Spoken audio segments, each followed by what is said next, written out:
Ao ler as antigas páginas da Bíblia, encontramos Matusalém, um personagem importante que viveu por impressionantes 969 anos, mantendo o recorde de longevidade na Bíblia. Pensar em tudo que ele pode ter visto e aprendido durante sua vida é fascinante. Porém, sua história vai além dos anos vividos.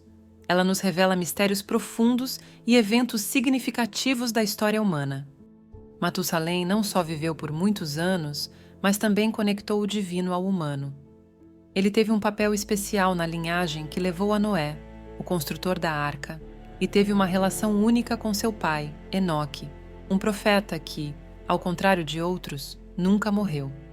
Durante sua época, as pessoas viviam por centenas de anos, numa era em que a humanidade ainda estava muito ligada às suas origens, e o mundo parecia mais jovem e menos corrompido. A Bíblia conta que, depois de Adão ter Sete, ele viveu mais 800 anos e teve mais filhos e filhas. As gerações seguintes continuaram a crescer, aprendendo a cultivar a terra, cuidar dos animais e manter uma conexão com Deus. Enoque, o pai de Matusalém, se destacava naquela época por sua profunda relação com Deus. Depois de ter Matusalém aos 65 anos, Enoque viveu mais 300 anos em comunhão com Deus. No total, Enoque viveu 365 anos antes de Deus levá-lo, mostrando uma ligação especial entre ele e o divino.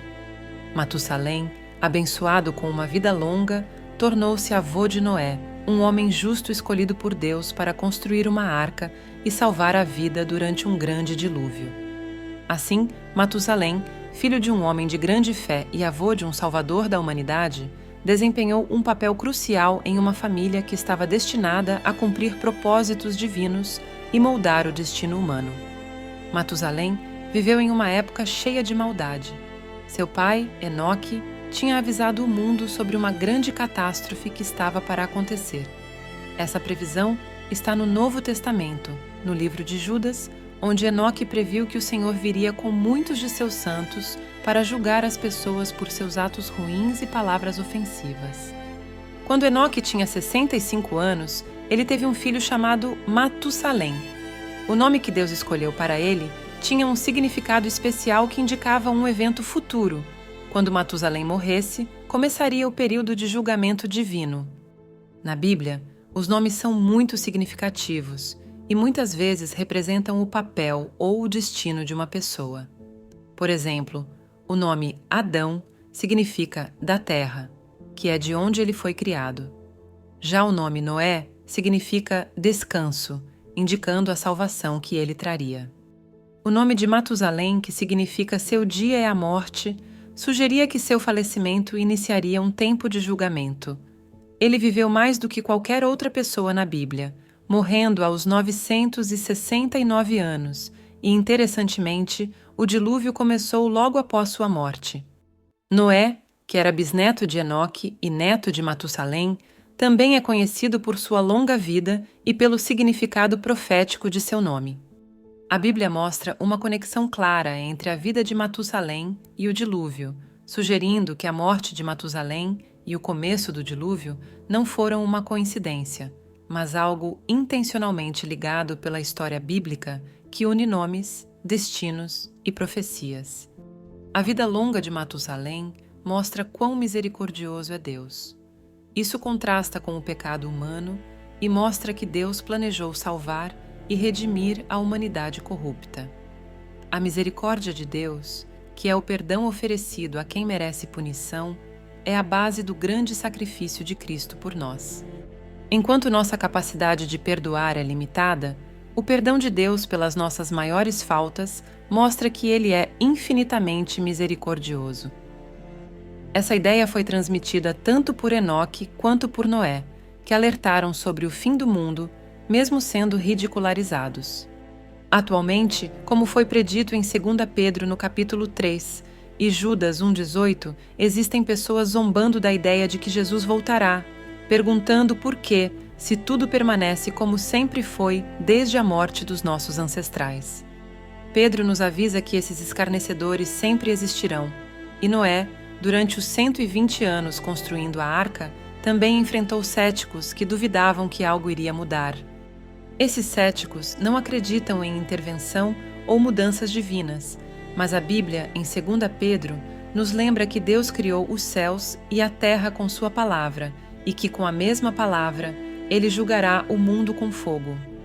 Jesus enfatizou que o pecado não ficará impune ao referir-se ao dilúvio. A demora na nossa visão humana na promessa de Deus são, na verdade, sinais de sua paciência, dando tempo para que as pessoas se arrependam, como diz Ezequiel 33:11, onde Deus expressa que não tem prazer na morte do ímpio, mas deseja sua conversão.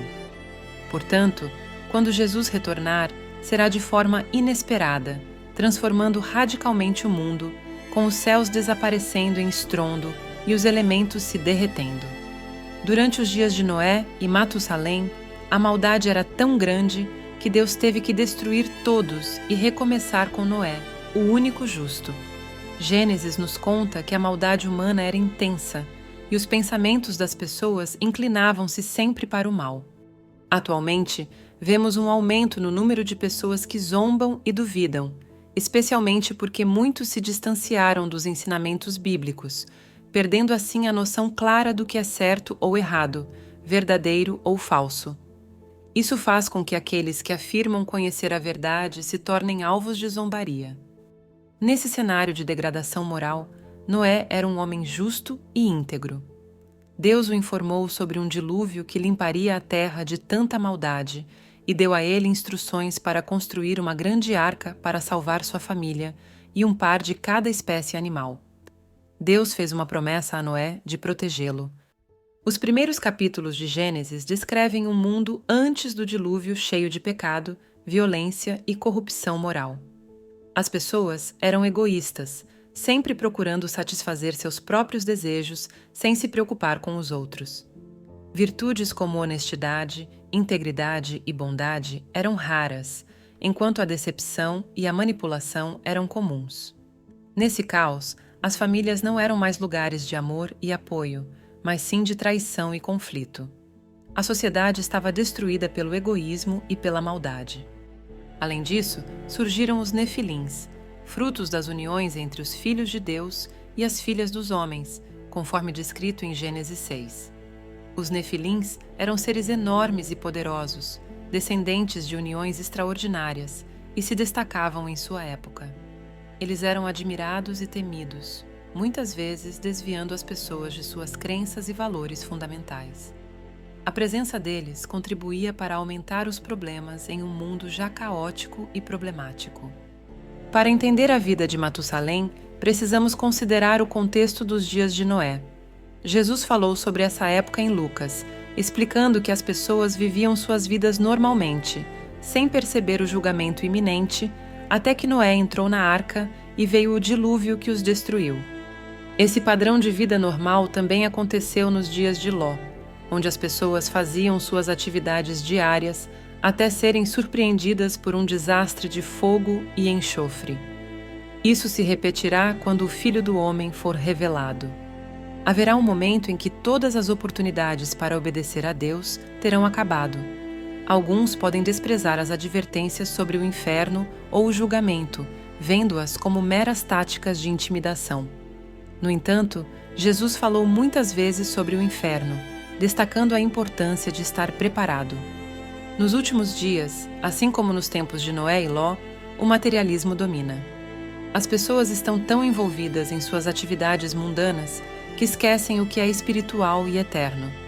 Isso mostra um profundo materialismo que afeta não só a sociedade, mas também muitos cristãos. Lucas 17 nos diz: assim como foi nos dias de Noé, assim também será nos dias do Filho do Homem.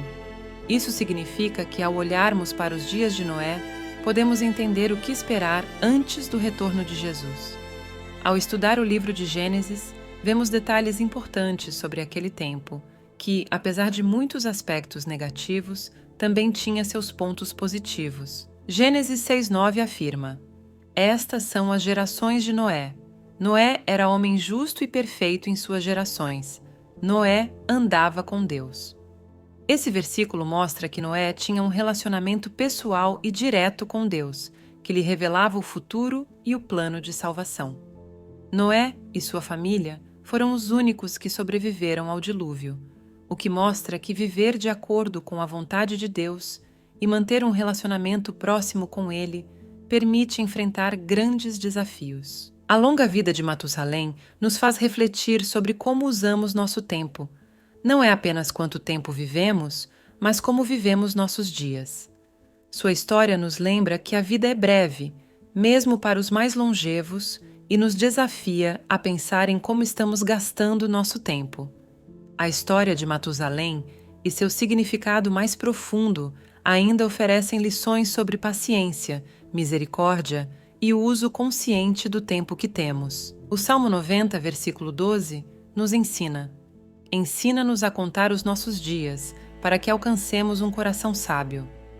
A vida de Matusalém, o avô de Noé, mostra como nossos atos podem influenciar gerações futuras. Através de Matusalém, a linhagem continuou até Noé, que Deus escolheu para construir a arca e salvar a humanidade do grande dilúvio.